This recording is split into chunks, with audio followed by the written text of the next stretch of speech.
One thing that I've tried to figure out is a way to store potatoes without a basement or a root cellar. Where I live, we can't have those because they'll flood. And I've done a lot of research on the internet about this, but mostly all I found was other people with the same question.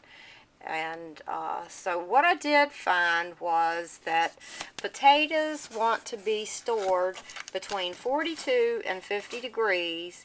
They need to be able to breathe because they're living creatures, and if you suffocate them, they're going to die. And they need to be protected from light, or else they'll turn green. And they need high humidity. The humidity needs to be between 90 and 95%. Well, the only thing that I could think of to give them the cooler temperatures would be to keep them in contact with my cold garage floor. This concrete stays cold even in the summertime. So what I did last year was I put potatoes in plastic grocery bags, and I just kept them tied loosely at the top so that they could still breathe. And I figured the plastic would keep them moist, and keeping it open a little bit would allow them to breathe, and keeping them pushed down into like a single layer in contact with the floor kept them cool. Now, I'm sure somebody's going to say that they shouldn't be in contact with the concrete because chemicals could leach through the concrete and through that bag and up into the potatoes and all that. And I kind of have my doubts about that. I would think that if that happened to everything you sat on a concrete floor, that you would see signs of deterioration on that plastic bag or whatever. But if that's a concern of yours, you could put them in something like a turkey roasting pan, unless somebody has a reason that'll kill you. But anyways, I was able to keep potatoes through the entire year, and I was able to plant them in the springtime, and they grew and they did fine. I didn't have any disease or anything like that with them. But I do know that if you save your potatoes from year to year and use them for seed, that eventually disease will crop up. So you need to introduce some new potatoes into your crops from time to time. But these here are some sweet potatoes that I've kept. And these are from 2010. These sweet potatoes are over a year old now, and they're keeping well. And here I have some that I just have in a cardboard box, and they haven't been covered or anything, and they seem to have done just as well as the ones that were in the plastic bag. And I mean, they're a little shrunken, but like I said, they're over a year old, and the sweet potatoes have kept very well.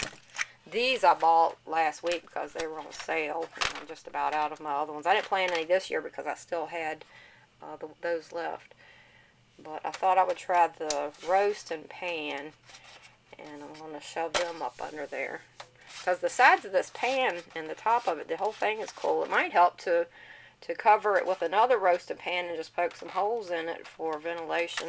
I think I might try to pick up a few more pans. And another thing I've done is just kept them in a cardboard box, and this has worked out well.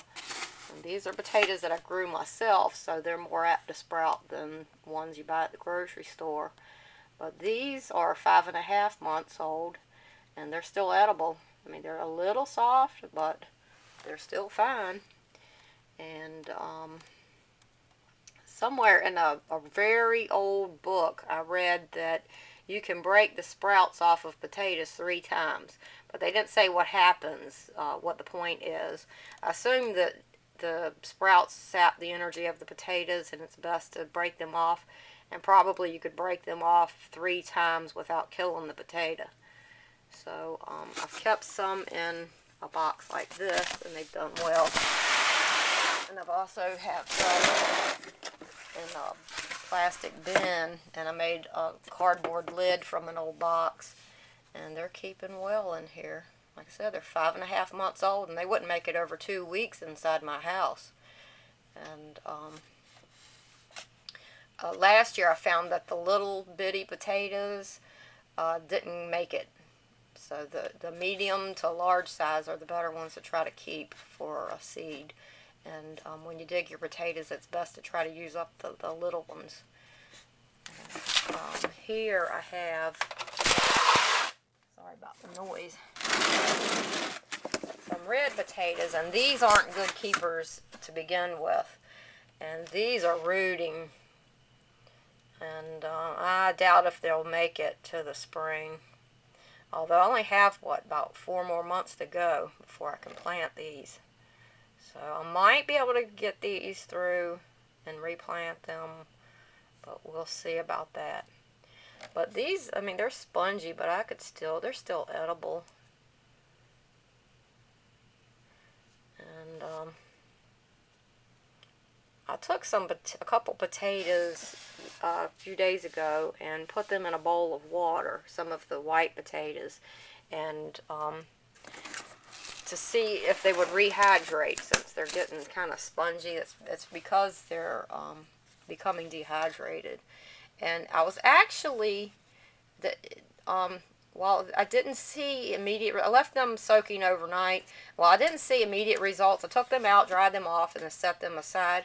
And they feel firmer than what I had remembered. So that might be a trick too. If they get too bad, I'm going to soak all up some of them and see if I can't rehydrate them some and get them to keep longer. But that's the way I've been able to store potatoes. Like I said, if nothing else, I can make them last 5.5 months. You know, you could try this, and a lot of times you can find potatoes on sale in the grocery store, buy one get one free, or something like that. And if you have a garage, as long as it doesn't freeze, then if you can keep it down on the concrete where it's cool, then you might be able to keep potatoes for a long time. Getting them from one year to the next for seed is my main concern, because if I had to, I could can up all that I needed, and then I need seed from year to year. So this is what I found works. Hope it helps.